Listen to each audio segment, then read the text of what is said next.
Hey, what's going on, everybody? This is Pastor Shay, aka Chaplain G, coming back at y'all with another word of encouragement for today. So, first I want to say happy Friday. I pray that as you go into the weekend, it's a blessed one. Hope that God just gives you something this weekend to give you some relaxation or some fun, some time with the fam. Whatever God gives you, man, I hope you enjoy it as a blessing from God.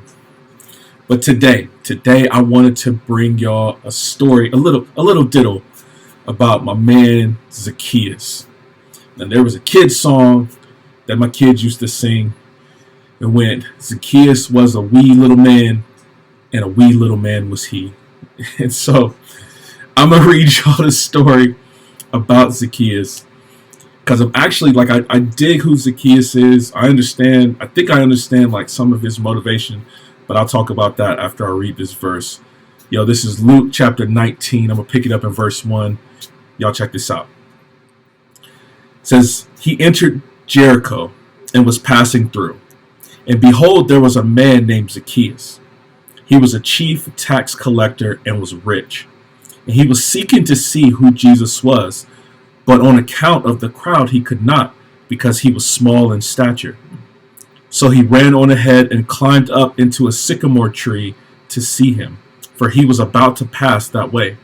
And when Jesus came to the place, he looked up and said to him, Zacchaeus, hurry and come down, for I must stay at your house today. So he hurried and he came down and he received him joyfully. And when they saw it, they all grumbled. He has gone in to be the guest of a man who is a sinner. And Zacchaeus stood and said to the Lord, Behold, Lord, the half of my goods I give to the poor, and if I have defrauded anyone of anything, I restore it fourfold. And Jesus said to him, Today salvation has come to this house, since he is also a son of Abraham. For the Son of Man came to seek and to save the lost.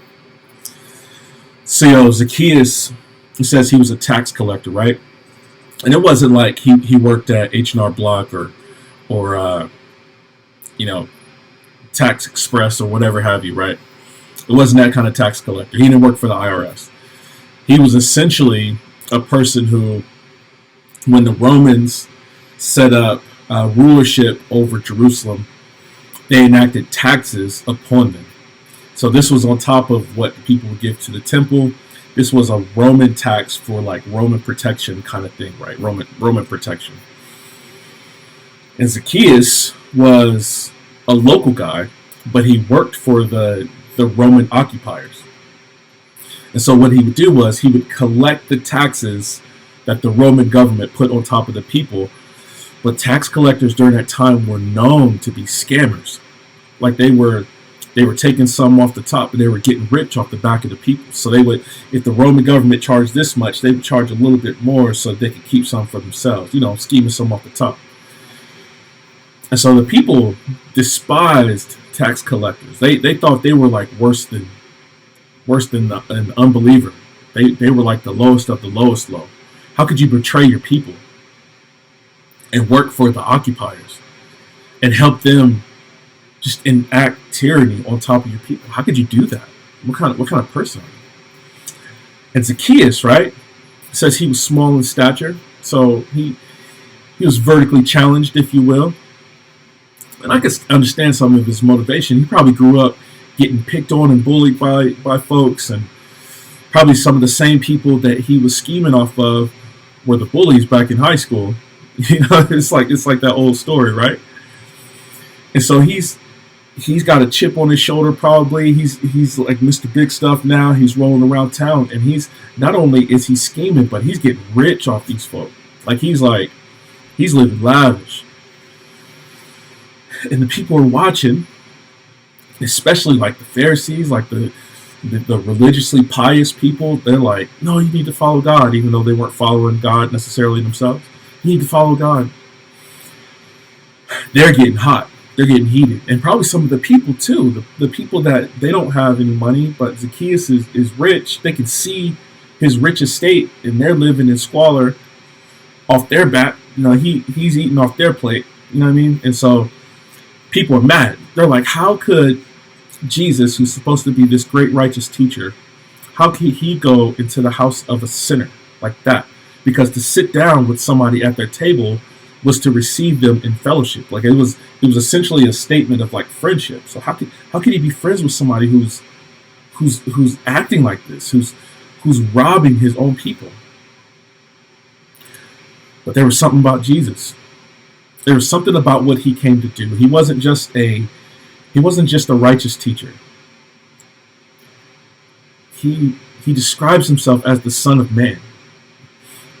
And him using that title for himself, it harks back all the way back to the book of Daniel, when Daniel gets this vision of this man that comes into the presence of God, and the train of his robe is like filling the temple, and God tells this man to sit down in his right hand, the right hand of power, the right hand of majesty. And Jesus saying, like, the Son of Man has come to seek and to save the lost. As Jesus is ushering in his kingdom, God has given Jesus this dominion, this kingdom, and he's ushering it in. The kingdom is made of people who have been wayward in their lives, who have done some shady things, who continue to do shady things. He came to seek and to save them, as lost as they are. And he finds them, and he brings them into his kingdom. He didn't come to save like the ultra pious people that always got their nose stuck up in the air, that if it rains they're going to drown kind of people. You know what I mean? He came to seek and save the lost. Lost in their sin, lost in their desperation, lost in their depression, lost in their wayward thinking. He came to seek and to save them. And when Jesus comes to seek and save, he will find the people that he's looking for. So he goes into Zacchaeus' home, and Zacchaeus, it says, receives him joyfully into his home. And something happens inside of Zacchaeus when the grace of Jesus comes into his home and realivens his spirit. The only thing Zacchaeus can do is say, you know what? I've done wrong.